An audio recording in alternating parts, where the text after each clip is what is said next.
She was only 19, standing in front of family and friends at her gender reveal party in New York, balloons ready to burst, her grandmother's home filled with laughter. Seconds later, 2 gunshots tore through the celebration. The shooter wasn't a stranger. It wasn't a jealous ex-boyfriend or a rival. It was her own mother.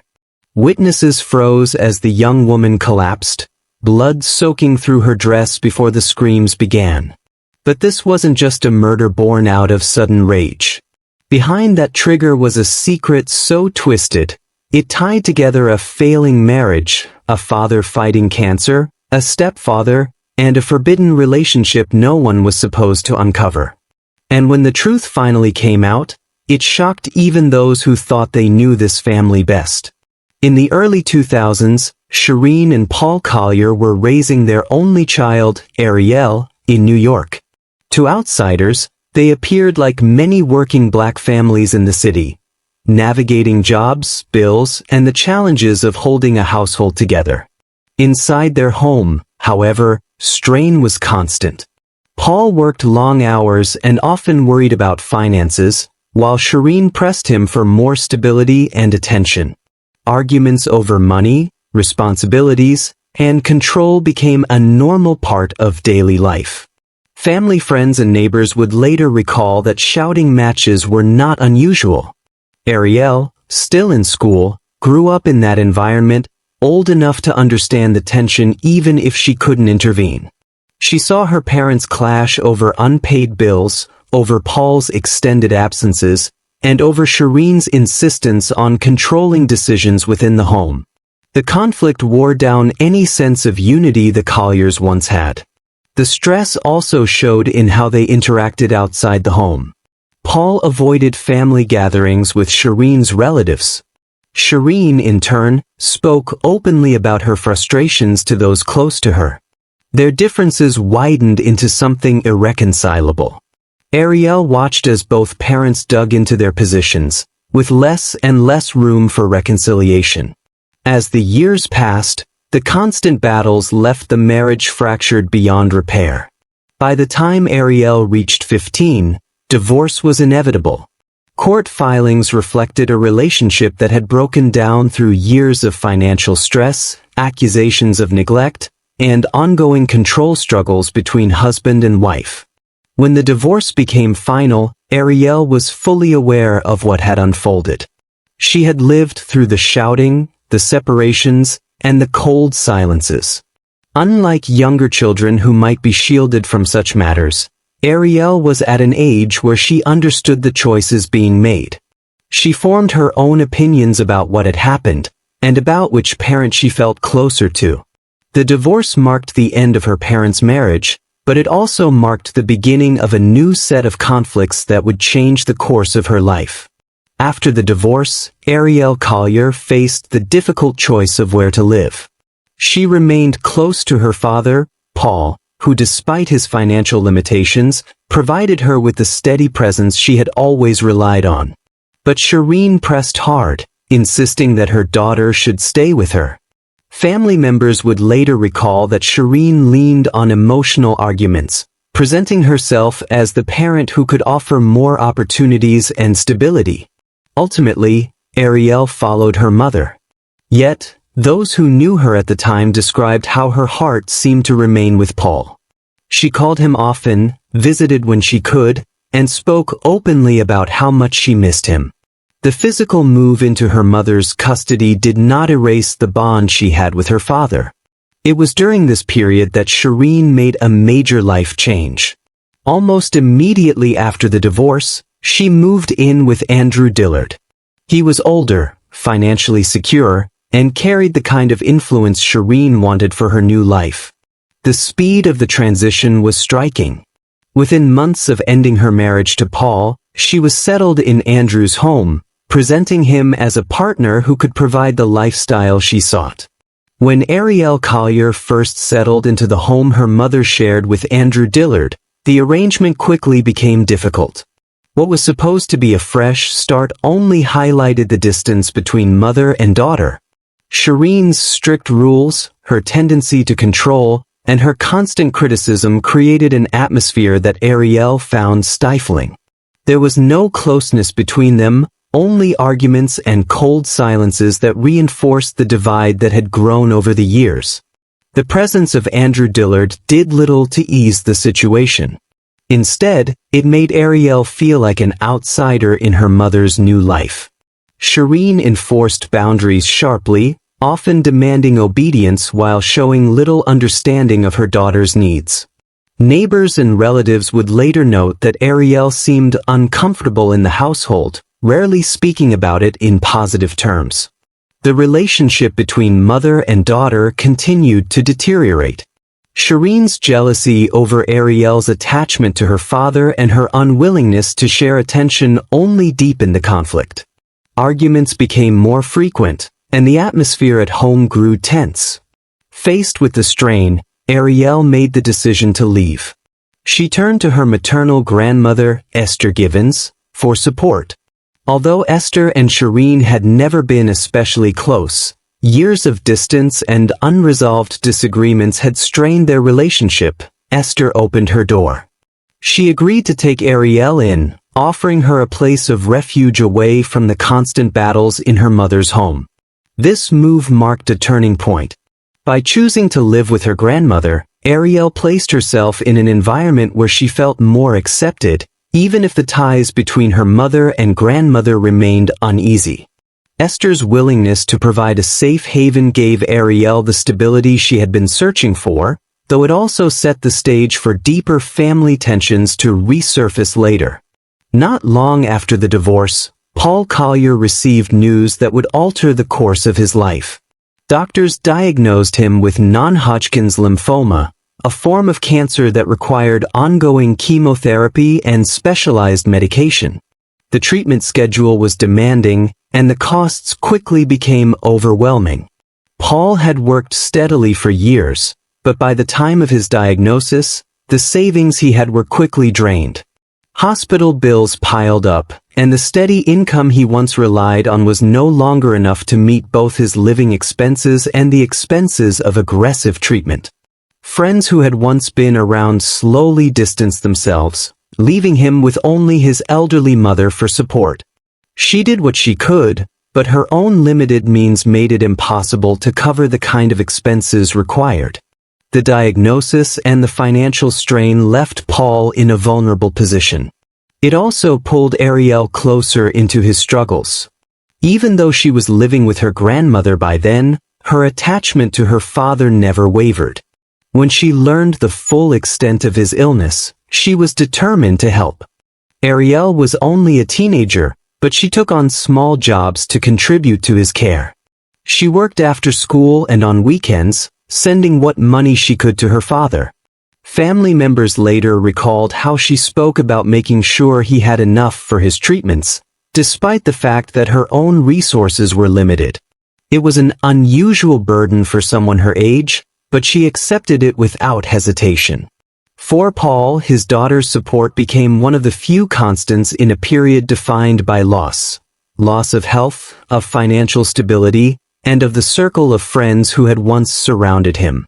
In the absence of others, Ariel filled the role of advocate and provider as best as she could, determined to stand by her father through the fight for his life. As Paul Collier's medical bills mounted, Ariel pushed herself to do more. The money she earned from small jobs helped, but it barely made a dent against the costs of chemotherapy and medication. She began looking for outside support, determined not to let her father's treatment stop for lack of funds. Her first attempt was through the church her father had once attended. She reached out to the pastor, hoping the congregation might rally around him in his time of need. Instead, she was met with disappointment. The pastor explained that the church did not have much to offer financially and added that Paul had not been a consistent presence in the congregation. For Ariel, the message was clear: help would not be coming from that direction. She pressed on, continuing to work and save, but the numbers didn't add up. The costs of treatment were far beyond what a teenager could realistically cover. Family resources were already stretched thin. Her grandmother, Esther Givens, supported her emotionally and provided a place to live, but she too could not meet the financial demands of cancer treatment. Running out of options, Ariel made a choice she had avoided before. She approached Andrew Dillard, her stepfather. Andrew had the financial stability her father lacked, and Ariel knew he could afford to help. She asked him for assistance with Paul's medical bills. Andrew agreed. The payments he provided covered hospital visits and prescriptions, offering relief that Ariel had been desperate to find. It was a turning point. For the first time since her father's diagnosis, the burden of his care was eased. But the source of that relief, coming not from her mother, but from the man her mother had chosen after leaving Paul, would lay the groundwork for complications no one could have foreseen. When Ariel turned to Andrew Dillard for help, he responded without hesitation. He paid for Paul Collier's hospital visits, chemotherapy sessions, and medication refills. Each time bills arrived, Andrew was there to cover what Ariel could not. For her father's care, it was a lifeline, and for Ariel, it was a relief to finally have someone willing to step in. But Andrew's role didn't stop at financial support. He began making himself available to Ariel in other ways. He listened when she spoke about her father's struggles, about the weight she felt carrying responsibilities no teenager should have. He asked about her school, her work, and her plans, giving her an attention that was steady and consistent. Over time, the lines between stepfather and confidant blurred. This closeness soon developed into a routine. Andrew would spend time with Ariel outside of the household, sometimes taking her out for meals or long drives where she felt comfortable opening up. To those around them, the relationship appeared supportive, but privately it shifted into something different. What had begun as a fatherly gesture of guidance became a bond that crossed boundaries. The secrecy of it defined the relationship. Ariel lived with her grandmother, Esther Givens, which gave her room to meet with Andrew away from her mother's oversight. Their outings were not spoken about, and their growing attachment remained hidden from Shireen. Behind the veil of helping with Paul's medical care, Andrew and Ariel built a connection that became physical and romantic. It was a dangerous entanglement, one that neither disclosed, but one that would later erupt in the most public and devastating way. What began as support turned into something more. Ariel Collier and Andrew Dillard crossed a boundary that should never have been approached. Their connection moved into a secret romantic relationship. It was concealed from everyone, especially from Shireen Collier, who remained unaware of what was happening between her husband and her daughter. Ariel was still living with her grandmother, Esther Givens, which gave her the privacy to carry on the relationship away from her mother's eyes. Esther offered her granddaughter a stable home, but she was not aware of the full extent of Ariel's involvement with Andrew at that time. The meetings, the outings, and the relationship remained hidden. Throughout it all, Andrew continued to provide financial support for Paul Collier's cancer treatment. Bills were still arriving, prescriptions still needed to be filled, and Andrew covered those costs. To Ariel, this kept her father's treatment moving forward, even as her relationship with Andrew deepened behind the scenes. Then the situation shifted again. Ariel became pregnant. For the first time, the secrecy of the relationship carried consequences that could not easily be hidden. The pregnancy tied Ariel and Andrew together in a way that guaranteed the truth would eventually come to light.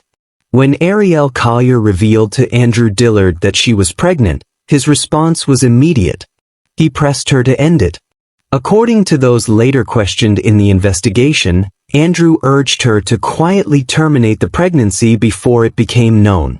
He understood the risk the revelation posed, not only to his marriage but to his standing and reputation. Ariel refused. Despite the pressure, she was determined to carry the pregnancy to term. Her decision placed her in an even more vulnerable position, balancing secrecy with the physical changes that would soon expose her situation. In her struggle, She turned to the one person she trusted most, her grandmother, Esther Givens. Ariel confided in Esther about the pregnancy and admitted that Andrew was the father. Esther was furious when she learned the truth. The betrayal was almost too much to accept, her granddaughter involved with her daughter's husband. Yet, beneath the anger, Esther's commitment to Ariel never wavered. Esther warned her granddaughter of what was coming.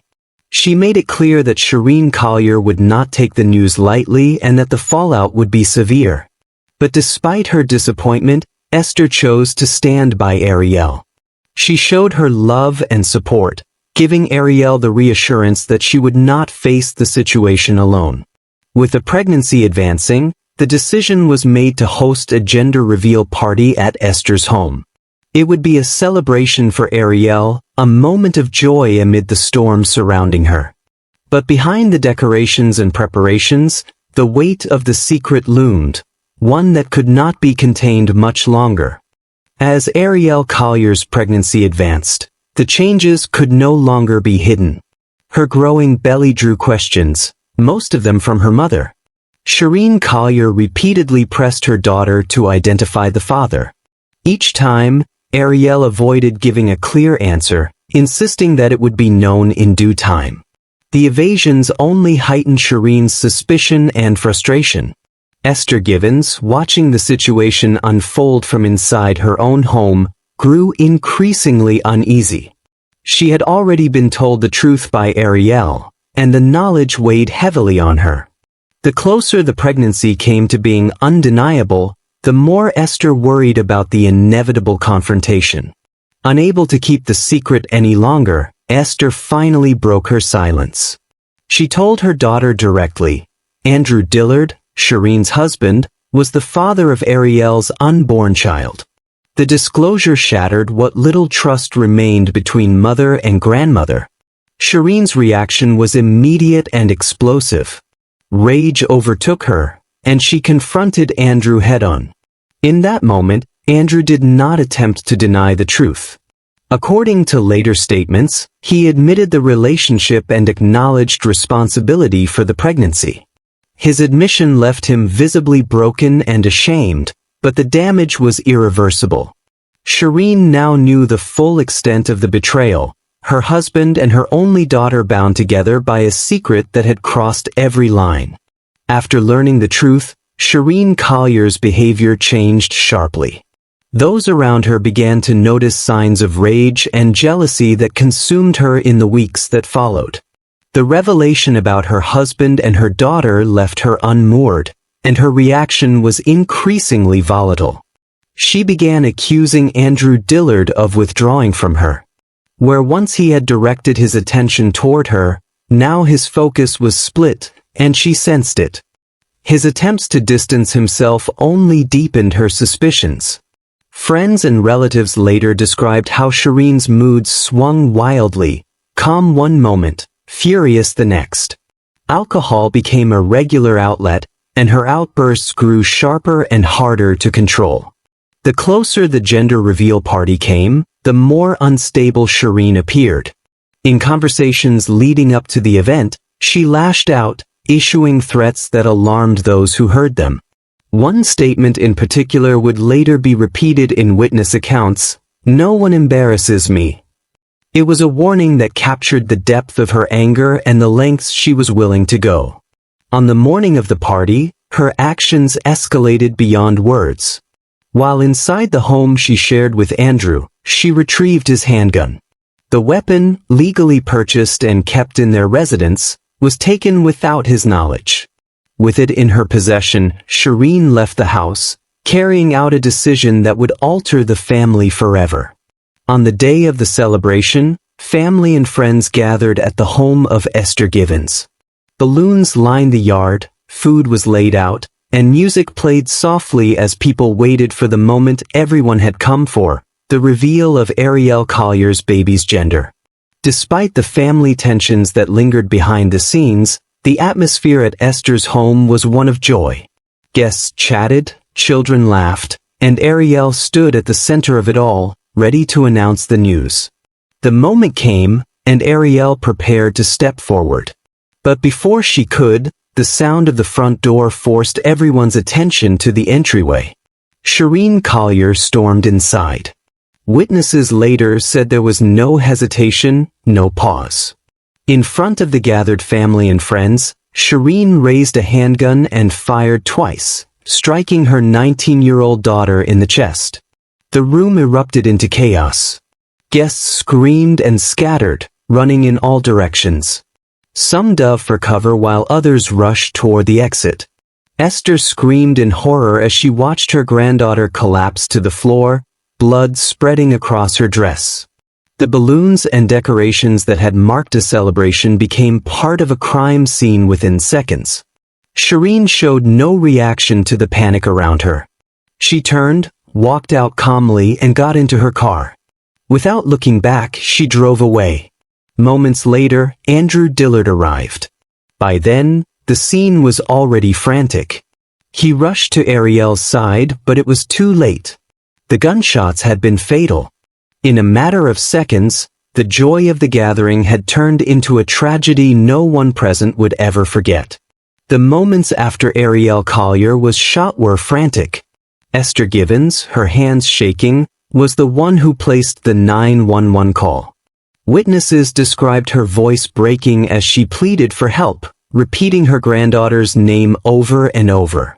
Paramedics and police officers arrived within minutes, but the scene was already grim. Ariel had been struck twice in the chest at close range. Despite immediate efforts to stabilize her, she was pronounced dead soon after.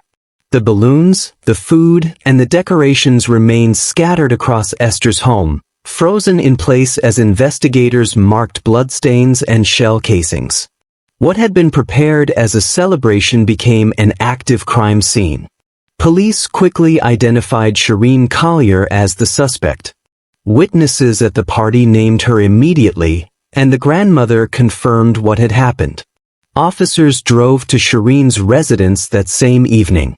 When they entered, they found her hurriedly packing a suitcase with clothing and cash. Court records later revealed that she had also searched for bus schedules on her phone earlier that day, suggesting she planned to leave town. She was arrested on the spot without resistance. The handgun used in the shooting, belonging to Andrew Dillard, was recovered from a drawer in the home. In the days that followed, shock spread through the extended family. For Esther, the pain was twofold. She had lost her granddaughter in her own home, and her daughter now sat in jail accused of pulling the trigger. Andrew Dillard, meanwhile, became a central figure in the investigation. His admission of the affair and his connection to Ariel's pregnancy were formally documented. While he was not charged with a crime, his testimony would later become pivotal in explaining the chain of events that led to the murder. The case moved quickly to trial. Prosecutors presented it as an act of calculated rage. They laid out the timeline: Shireen learning of the pregnancy, her erratic behavior in the weeks that followed, her threats that "no one embarrasses me," and finally, her decision to take Andrew's firearm on the morning of the gender reveal. Eyewitness accounts from guests at the party confirmed the shooting had been deliberate, executed without hesitation in front of dozens of people. The defense argued Shireen had acted in a moment of uncontrollable emotional breakdown. They attempted to frame the killing as a crime of passion, not premeditated murder. But the evidence of her threats, the retrieval of the weapon hours before the party, and her attempt to pack her belongings afterward undermined that argument. One of the most emotional moments of the trial came when Paul Collier took the stand. By then, doctors had confirmed that he was in remission. Against all odds, his battle with non-Hodgkin's lymphoma had ended in success. Yet he spoke not of his survival but of his loss. He described how Ariel had worked tirelessly to support him, sending what little money she had to cover his treatments. He recalled their phone calls, her encouragement during his lowest points, and her refusal to abandon him when others did. The courtroom sat silent as he mourned aloud the fact that the daughter who had fought to keep him alive was gone, murdered by her own mother. Andrew Dillard's testimony also carried weight. He admitted to the relationship with Ariel and acknowledged that he was the father of her unborn child. He described the financial support he had provided for Paul's care and the secrecy of his involvement with Ariel. His words confirmed the motive prosecutors had laid out. Jealousy, pride, and betrayal drove Shireen to pull the trigger. The verdict was delivered after only a few hours of deliberation. Shireen Collier was found guilty of second-degree murder, weapons possession, and endangering the welfare of others present at the scene. At sentencing, the judge addressed her directly, noting the shocking breach of trust in murdering her own child. The court handed down a sentence of 25 years to life in state prison, the maximum allowed under New York law for her charge. She would not be eligible for parole until middle age, ensuring that the majority of her life would be spent behind bars. The aftermath left scars across every branch of the family. Esther Givens lived with the memory of her granddaughter's death unfolding in her own home, as well as the guilt of having revealed the secret that triggered the confrontation. Paul Collier carried both the victory of remission and the devastation of losing his only child in the same breath. Andrew Dillard, though not legally punished, was left disgraced and permanently marked by his role in the tragedy. For Ariel, there would be no justice strong enough to erase the fact that her life ended at 19, in front of family and friends, at what was supposed to be a moment of joy. For Shireen, her legacy was sealed forever. She was no longer seen as a mother or a wife, but as the woman who killed her own daughter to protect her pride and secrets.